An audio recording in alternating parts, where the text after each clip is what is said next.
నమస్కారం. బీఆర్కే భక్తి ఛానల్కి స్వాగతం. నేను మీ కీర్తి.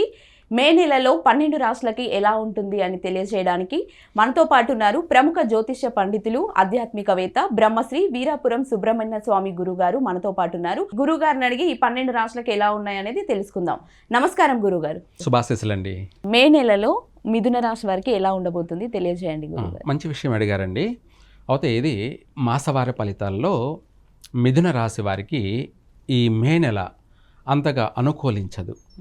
వాస్తవంగా చెప్పాలంటే మిథున రాశి వారికి సంవత్సరాంతం అంతా కూడా బాగున్నప్పటికీ మే నెలలో ఆర్థిక పరమైనటువంటి ఒడిదుడుకులు ఎక్కువగా ఉన్నాయి. ఆర్థిక ఇబ్బందులు ఎక్కువగానే ఉన్నాయి. ప్రతి విషయాల్లో కూడాను కొంత వీళ్ళకు కూడా మిశ్రమ ఫలితం అని చెప్పాలి. అయితే కొన్ని విషయాలలో బాగా కలిసి వస్తుంది మిథున రాశి వారికి మే నెలలో. కొన్ని విషయాలంటే వివాహ విషయంలోనూ ప్రయత్నం చేసుకోవచ్చు, కలిసి వస్తుంది. అలాగే ఆర్థిక పరమైనటువంటి విషయాల్లో మాత్రమే నష్టాలున్నాయి. అది కూడా అధికమైనటువంటి భారీ నష్టాలు కాదు, కానీ కాస్త చికాకు కలిగించేటువంటి ఆర్థిక పరమైనటువంటి సమస్యలు. వీళ్ళకు కూడా కొంత కుటుంబ విషయాలలో కొంత విపరీతమైనటువంటి సమస్యలు ఏర్పడే అవకాశం ఉంది, కుటుంబ కలహాలు. ఇది దీనికన్నా కూడా చెప్పాలంటే ముఖ్యంగా ఈ ఆర్థిక పరమైనటువంటి విషయాలలో కొత్తగా నూతనంగా ఏదైనా వ్యాపారాలు పెట్టుబడి పెట్టి చేయాలనుకోవడం, అంటే ఎవరైనా సరే చిన్న వ్యాపారమో పెద్ద వ్యాపారమో చేయాలని అనుకుంటూ ఉంటారు. అటువంటి వాళ్ళు ఈ మే నెలలో చేయకపోవడం మంచిది మిథున రాశి వారు. అలాగే తర్వాత కావాలంటే చేసుకోవచ్చు, కానీ అంత కలిసి వచ్చే అంశాలు లేవన్నమాట మే నెలలో. దీంతోపాటు విద్యార్థులకు కూడాను కొంచెం కష్టేపలి, విద్యార్థులకి పరీక్షలో కానీ కొంత కష్టేపలి అంటే వాళ్ళు కష్టపడి చదివితే ఫలితం కలుగుతుంది.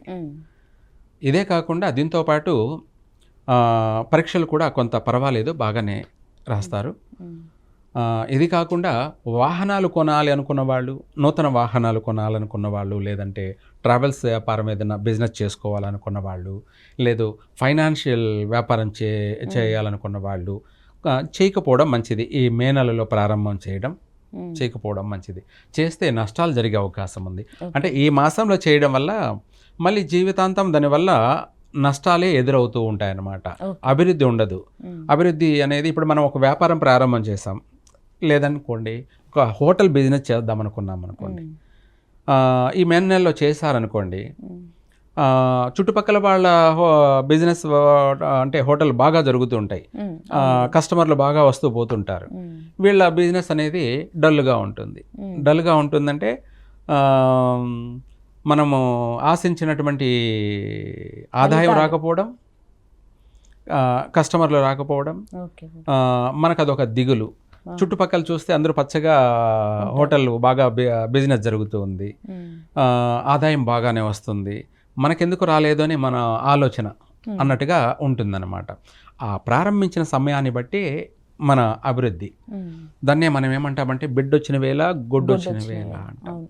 మన ప్రారంభించినటువంటి సమయం, టైం అంటాం కదా, అదే ప్రకారంగా మాసం కూడా మనకు ప్రారంభించిన ఆ మాసం అనేది గ్రహస్థితి అంత అనుకూలంగా లేదు కాబట్టి, ఆర్థిక పరమైనటువంటి విషయాలలో ఒడిదుడుకులు ఉన్నాయి కాబట్టి, అందుకు ఆ ప్రారంభించిన వ్యాపారం అనేది మళ్ళీ కొద్ది రోజులకే తీసేయాల్సి వస్తుంది.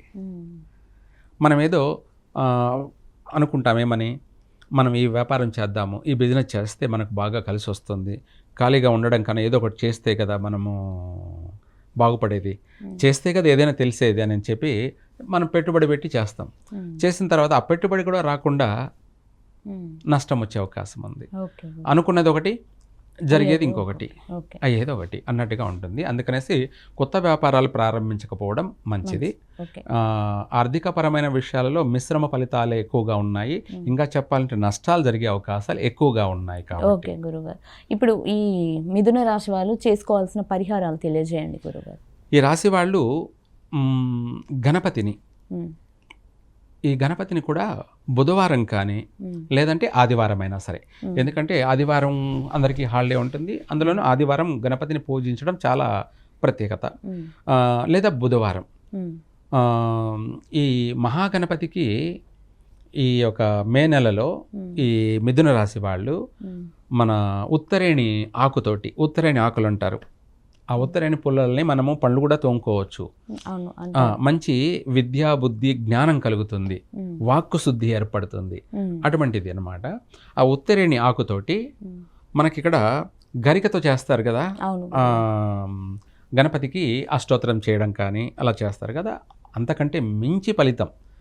అంటే వ్యాపారం చేస్తున్నటువంటి వాళ్ళకి వ్యాపారంలో అభివృద్ధి లేదనుకోండి, నష్టాలే ఉంటున్నాయి, ఎప్పటి నుంచో చేస్తూ ఉన్నారు అటువంటి వాళ్ళు కానీ, లేదు చదువుకుంటున్నటువంటి విద్యార్థులు కానీ, లేదా ఉద్యోగం రానటువంటి వాళ్ళు కానీ, వీళ్ళు ఈ మిథున రాశి వాళ్ళు ఆదివారం లేదా బుధవారం కానీ ఈ ఉత్తరేణి ఆకుతోటి గణపతికి అష్టోత్తరం చేసుకుంటూ వీళ్ళే చేసుకోవచ్చు, లేదంటే గుడిలో ఉన్నటువంటి స్వామిగారి పూజారి చేత కూడా చేయించుకోవచ్చు.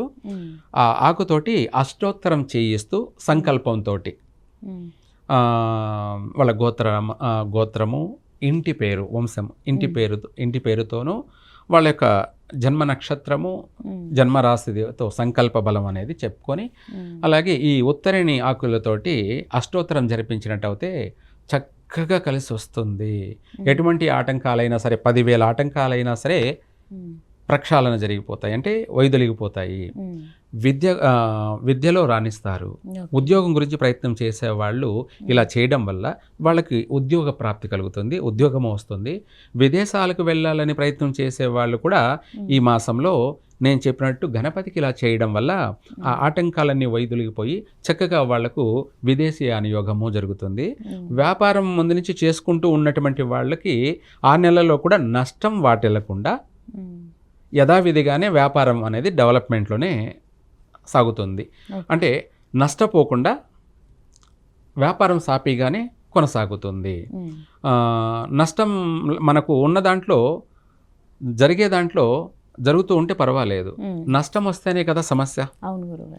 ఆపై ఎంత జరిగినా వ్యాపారం మనకు అభివృద్ధి అన్నట్టుగా ఆ వ్యాపారం అభివృద్ధికి ముందుకు పోవాలి, జరగాలి అంటే ఈ విధంగా బుధవారం కానీ లేదంటే ఆదివారం కానీ గణపతికి ఈ ఉత్తరేణి ఆకుతో అష్టోత్తరం చేయించడం వల్ల చక్కగా అన్ని రంగాల వారికి కలిసి వస్తుంది. ఏ పనైనా కూడా ప్రశాంతంగా చేసుకోవచ్చు.